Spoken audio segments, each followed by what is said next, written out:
It all started on a bright summer weekend, the kind of day that begged for a backyard barbecue, laughter, and the scent of grilled perfection wafting through the air. The neighborhood had always looked picture-perfect, freshly mowed lawns, identical mailboxes, and streets lined with pastel houses that seemed to have been cut from the same mold. But beneath that polished calm was the silent tyranny of the HOA, a committee that believed their word was law, and that joy had to come with written permission. The homeowner, a laid-back family man with a love for community and smoked ribs, had planned this barbecue for weeks. Invitations went out to neighbors, friends, and even a few new families who had just moved in. It wasn't meant to be a rebellion, just a way to bring people together. But in neighborhoods ruled by HOAs, even the simplest acts of joy could turn into violations of order. The setup began early that morning. The grill stood proudly in the backyard, gleaming in the sunlight. Tables were covered with red checkered cloths, coolers filled with drinks, and string lights hung between trees like tiny stars waiting to glow. Everything was perfect, almost too perfect for what was about to unfold. Because as the first whiff of barbecue smoke drifted beyond the fence, a storm was already brewing at the HOA office. The committee president, a person obsessed with rules and uniformity, spotted the smoke from her window and frowned. She had sent multiple reminders over the years about open flame restrictions, and now, in her mind, this barbecue was a direct challenge to her authority.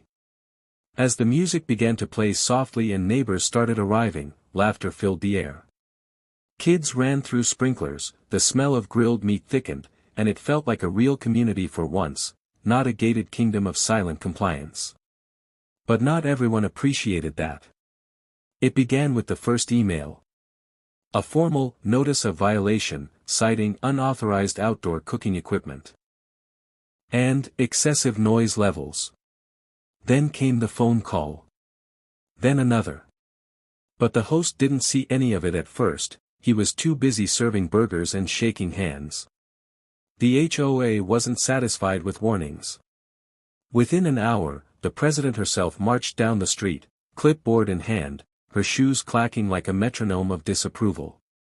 Behind her, 2 board members followed, recording the evidence. They took pictures of the grill, the decorations, even the trash bags lined up neatly by the fence. Every detail would become proof of non-compliance. But the party only grew louder, not out of defiance, but out of joy. Neighbors who hadn't spoken in years were laughing together. The smell of ribs and charcoal carried through the block, drawing even more people over. For a brief, beautiful moment, the HOA's invisible walls crumbled. Then came the confrontation. The HOA members stood by the fence, their presence cold and official. The laughter dulled. The music lowered. And for a moment, it seemed like the party would end right there, swallowed by paperwork and threats of fines. But instead of backing down, the homeowner smiled. He didn't yell or argue. He simply turned back to his grill, flipped another burger, and turned up the music again. The message was clear: this was his home, his community, and no rulebook was going to erase that. The HOA president stormed off, fuming. Her next move wouldn't be polite. By nightfall, she had already filed an emergency complaint to the county fire department, claiming there was an unauthorized bonfire endangering property. She wanted the barbecue shut down, and she wanted it done publicly. As the evening lights glowed and laughter filled the air, no one at the party knew that a report had already been filed. Somewhere in town, a dispatch officer was reading a call about smoke and potential fire hazard in a residential area. The host's name and address were now on an official log. And as the final song of the night played, and the stars reflected on the emptying cups and smiling faces, there was a sense of peace, short-lived but sweet. Because soon, flashing lights would appear at the end of the street. Sirens. Uniforms. And the HOA president watching from her porch, satisfied.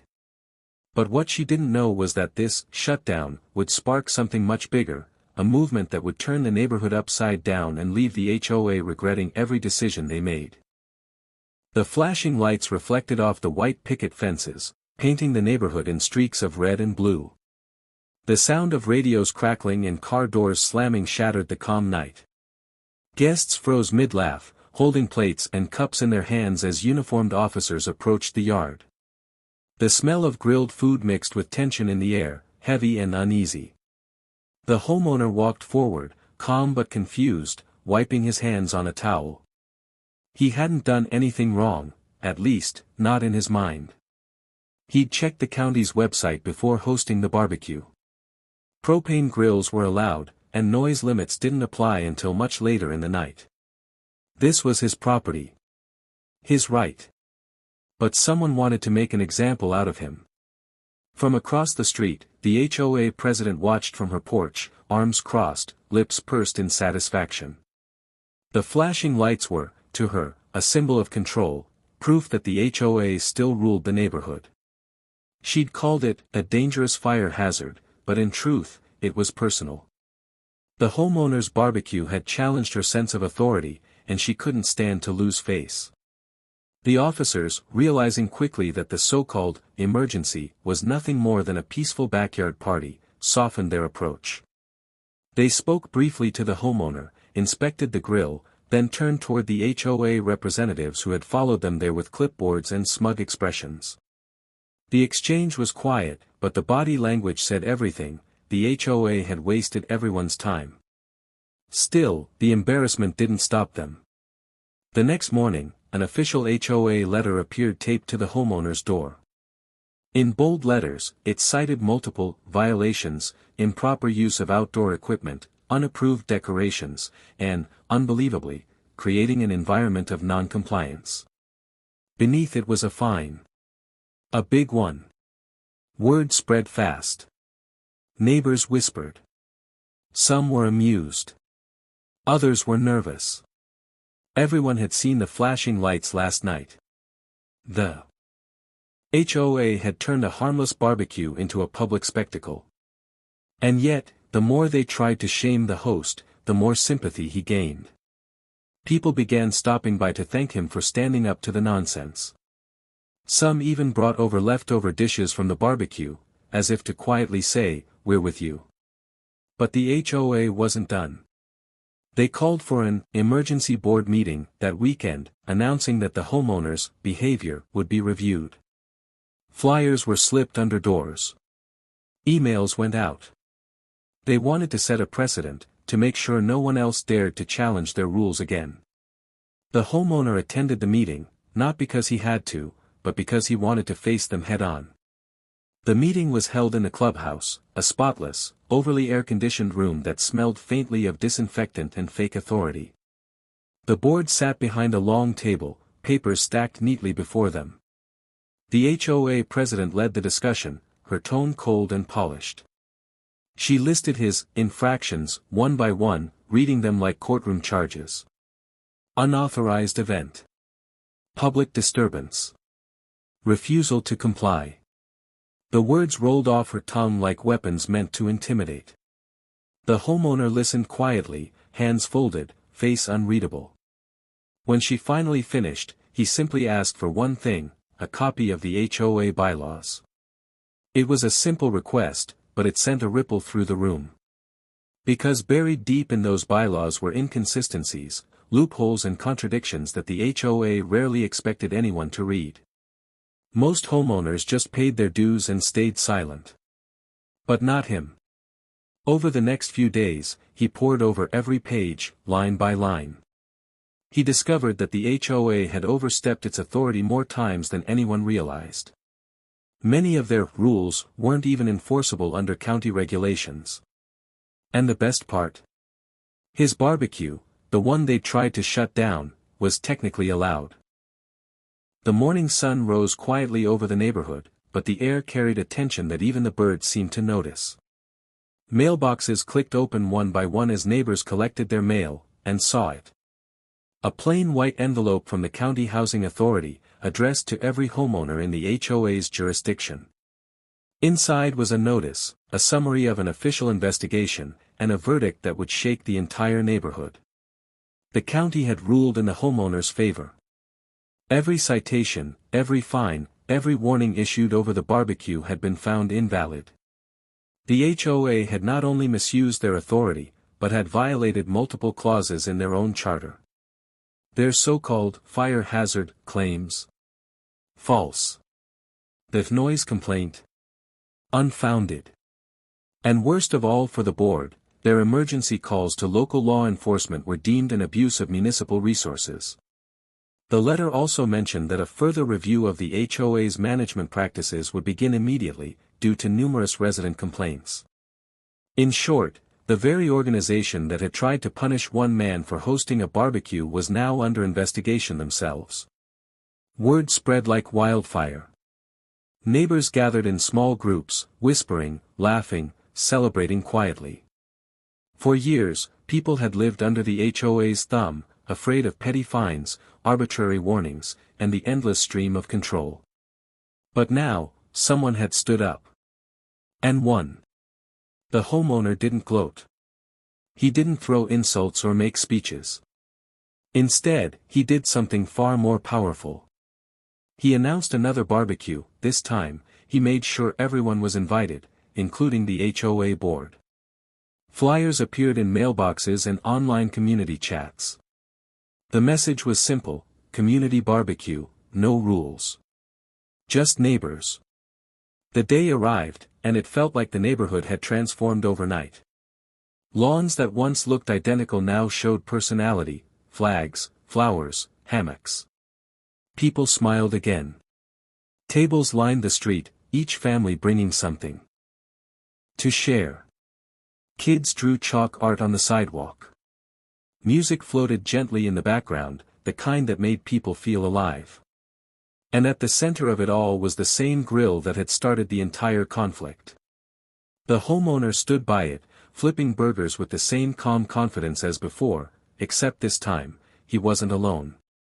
Dozens of neighbors stood beside him, offering help, laughing, swapping stories. The community that the HOA had tried to suppress was now stronger than ever.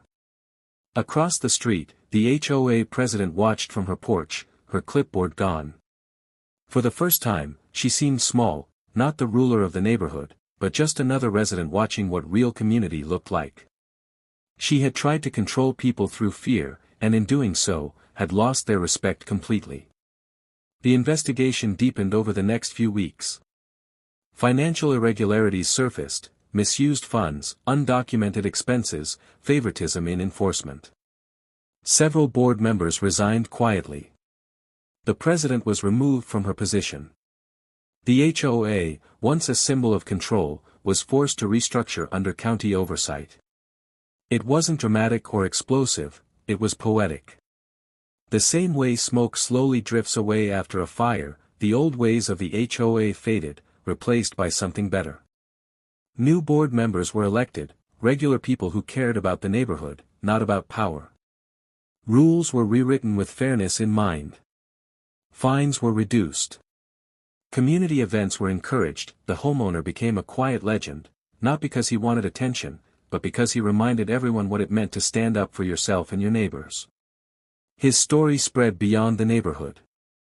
Online, people began sharing it: the HOA that tried to ban a barbecue and lost. It became a symbol of small victories against big bullies, and viewers around the world loved every second of it. Months later, on another sunny afternoon, the homeowner fired up his grill again. The air filled with the same rich scent of hickory and smoke, only this time, there was no fear of flashing lights or fines. The HOA had changed, and so had the neighborhood. As the sun dipped below the rooftops, laughter echoed through the streets. Neighbors clinked glasses. Someone strung up new lights. The same lights that had once been labeled unauthorized decorations, now shone freely, glowing warmly against the dusk.